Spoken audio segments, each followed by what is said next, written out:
আর এবার নজর রাখবো বুধবার তৃণমূল অঞ্চল কমিটির চেয়ারম্যানের মিলে ঢুকে হামলার ঘটনার সাথে গ্রেপ্তার করা হয়েছিল নেতার আত্মীয় সহ দুজনকে, কিন্তু এটা নাকি সাজানো শুট আউট। হ্যাঁ, কোচবিহারের বক্সিরহাটে গুলির ঘটনায় এসপি এমনটাই দাবি করছেন। শুভঙ্কর আরো ডিটেল জানাতে পারবে। শুভঙ্কর, সাজানো শুট আউট?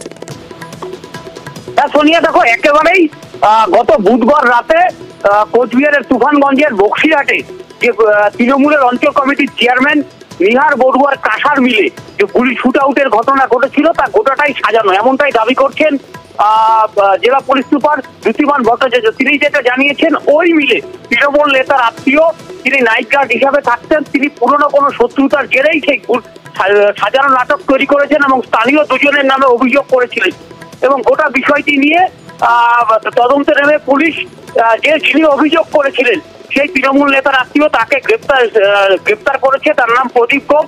পাশাপাশি তাকে জেরা করে আরো এক দুষ্কৃতীকে গ্রেপ্তার করেছে এবং তাদের কাছ থেকে দুটি আগ্নেয়াস্ত্র উদ্ধার করা হয়েছে। গোটা বিষয়টি নিয়ে এই ঘটনায় আরো কেউ জড়িত কিনা তা সবটাই খতিয়ে দেখছে কোচবিহার জেলা পুলিশ।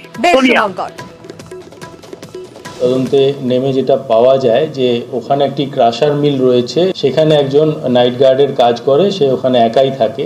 তাকেও আমরা জেরা করি। তাকে জেরা করে যেটা পাওয়া যায় যে তার সাথে দুজনের একটা পুরনো শত্রুতা ছিল যাদের নামে কমপ্লেন হয়েছে। তো তাদেরকে ফাঁসাবার জন্য সে নিজেই এই গুলি চালনার ঘটনাটাকে বানিয়েছিল। গতকাল রাতে বন্দুকটি লুকিয়ে রেখেছিল, সেইটি আমরা উদ্ধার করি। যার থেকে এই বন্দুকটি পেয়েছিল তাকেও আমরা গ্রেপ্তার করি এবং তার কাছ থেকেও একটি আমরা আগ্নেয়াস্ত্র উদ্ধার করি।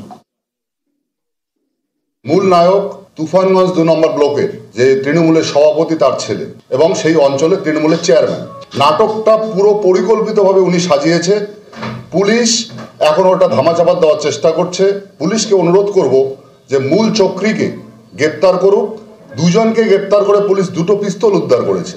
আর মূল চক্রী নিহার বড়ুয়াকে যদি গ্রেপ্তার করা হয় তাহলে দেখবেন সেখানে 10টা 15টা পিস্তল হয়তো আরো উদ্ধার হতে পারে।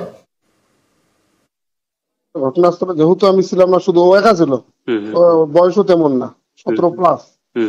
এখন ও বক্তব্য, ওর কথার ভিত্তিতেই তো মানে ব্যাপারটা আমি জানলাম।